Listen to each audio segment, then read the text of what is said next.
প্রথমে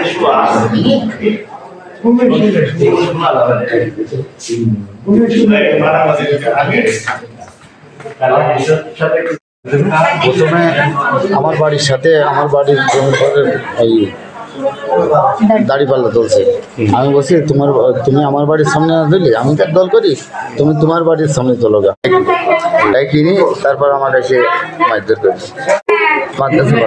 সাথে গ্যাঞ্জাম হচ্ছে, আমি বাড়ি থেকে মানে শুনছি যে আমার ঘরের পিছনে যেহেতু স্বামীর সাথে গ্যাঞ্জাম করছে, তো আমি গেলাম, যাই আমার স্বামীরই বলছে যে তুমি বাড়ি চলো, এখানে গ্যাঞ্জাম করতে হবে না, দাড়ি পাল্লা এখানে উঠাছে, নিষেধ করে দেবো, ওরা উঠাবে না। তারপরে যে মাসুম আর রাজীব ওরাই তুলছিল, ওরা আবার ওল্টুক ডাকবে, ওল্টু এসি তখন মানে ওনার সাথেও গ্যাঞ্জাম করে, আমাকেও গ্যাঞ্জাম করে। ওদের গ্রুপে যাই একটা লালটু নামে ছেলে আসলো, তাক দেখি বলছে যে এই শালাক ধরতো, লাঠি নিয়ে তো মারতো। তখন আমি বলছি যে মাইরি দেখেন দিনি, কি জানি হলো আপনি মারবেন, আমার জায়গায় আমি দাড়ি পাল্লা তুলতে দেবো না।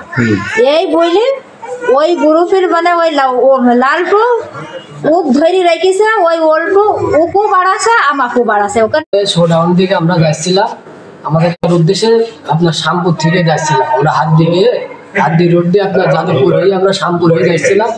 আমাদের সামনের থেকে ব্যক্তিরা মানে ওই নাম উল্টু হবে, উল্টু সম্ভবত উল্টুর নাম ওকে আমি চিনি, ও আমাকে প্রথম বাড়ি মেরেছে। সেগুলি যাচ্ছে, ও একের পর এক বাড়ি মেরেছে।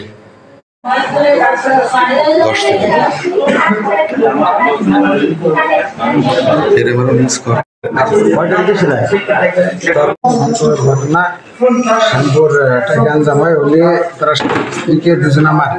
হ্যাঁ, মারলে তাদের উদ্ধার করে নিয়ে এসে আমি হসপিটালে ভর্তি করেন। তাদের ট্রিটমেন্ট দেওয়ার পরে শরীফুজ্জামান শরীফ ভাই আসলো ওনাদের দেখতে।